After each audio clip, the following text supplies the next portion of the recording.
Good morning, everyone. It's good to be with you here in the church. I know for many of us, the past weeks and months have probably seemed to crawl by at a very, very slow pace. However, it's amazing. Also depends on perspective again. This morning I woke up, it's May 1st, and on this date 2 years ago today, I arrived here as your pastor at St. John Newman's here. And so it has been a very beautiful 2 years for me, with some highs and lows, some ups and downs as we begin our relationship. We're just getting started here, but it's 2 years. And I never thought that we would be in this situation that we are today. It's kind of surreal to wake up 2 years later, and here we are.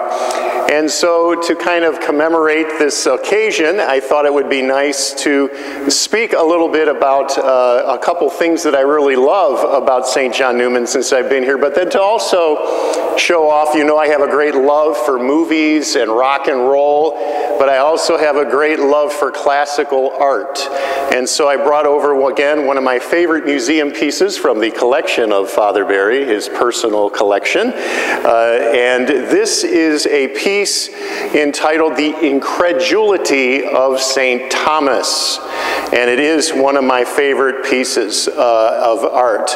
And I think it really applies to this current situation that we're in this pandemic time. One of the things that you'll notice right away is the deep contrast between light and darkness.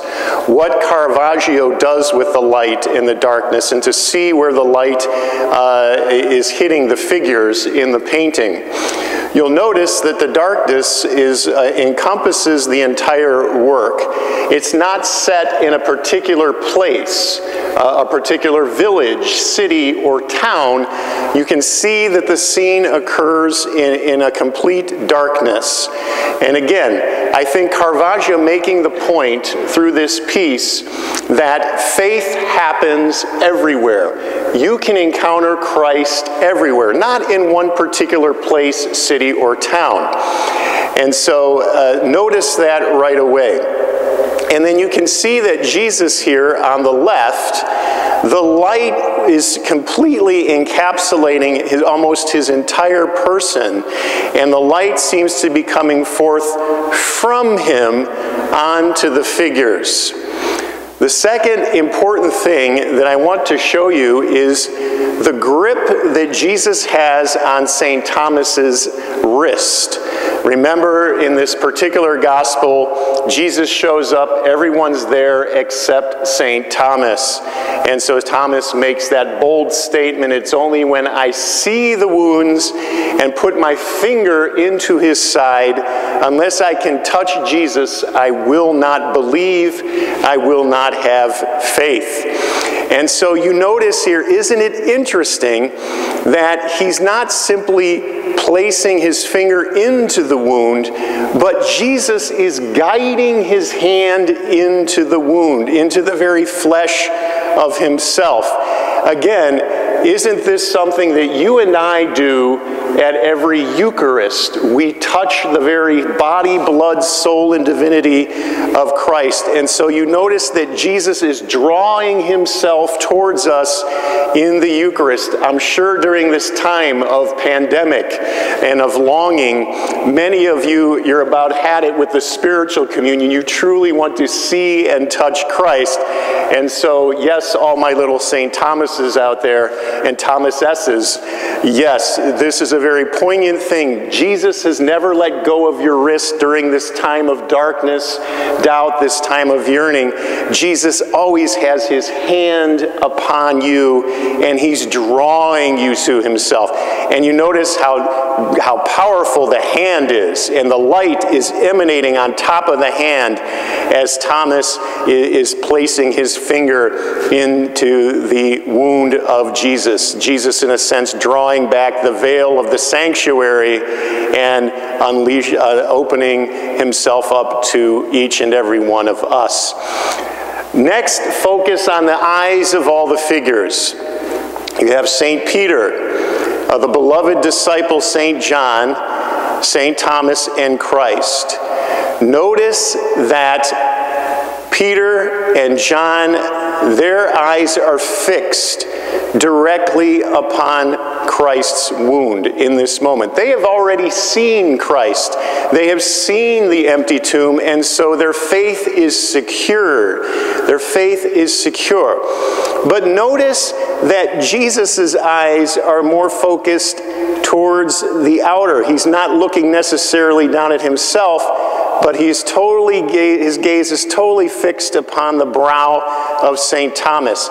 He is never focused on himself. Jesus' vision, Jesus' gaze is always directed beyond himself. He has a mission to fulfill. He's still doing that. Jesus doesn't have that, what do we call it, navel envy, right? Where we're always, when we're selfish, we're thinking about our own needs. We call that navel envy because we're always, Jesus doesn't do that. He is looking upon himself, beyond himself. He's only concerned about Thomas's deeper conversion, as he is for you and I. But I love this. Thomas, his gaze almost is looking beyond as well. In a sense that true faith calls us to look beyond. Blessed are you, Thomas, because you have seen and believed, but blessed are those who have not seen and yet still believe. For many of us, we have not been in the Lord's house in many weeks and months. We have not seen the body, blood, and soul divinity of Jesus in the Blessed Sacrament for many weeks and months, and yet we still are called. Jesus challenges us to believe. Do you believe that we still are in the hands of our God? And so you see that Thomas, his gaze is fixed beyond, looking beyond. That's what we're called to do, brothers and sisters. And that's one of the things that I truly love about our parish of St. John Neumann is you truly are centered in Eucharist. You're centered in prayer. I am impressed with your resilience and your generosity, your care for the poor and the needy, with the many collections that we have, and your care for one another. I am truly moved by that. But I am also I'm also very, very moved by your openness to change.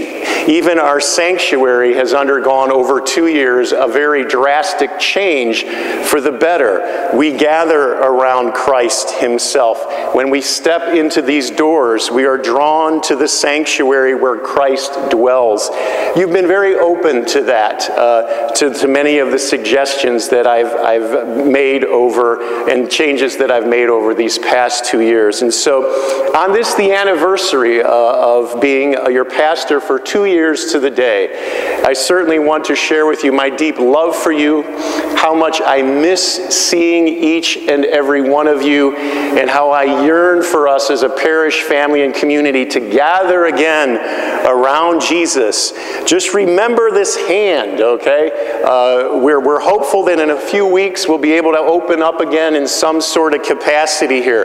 The United States Conference of Catholic Bishops and the bishops of Ohio are hoping for Pentecost. Won't that be a glorious weekend, hopefully, where we can begin again to gather? It may look different, certainly, but hopefully we can at least begin to move forward with some normalcy. And so remember that the hand of Jesus is upon you, that he's guiding you, and that I continue to pray for you, myself and our parish staff. God bless each and every one of you. Amen.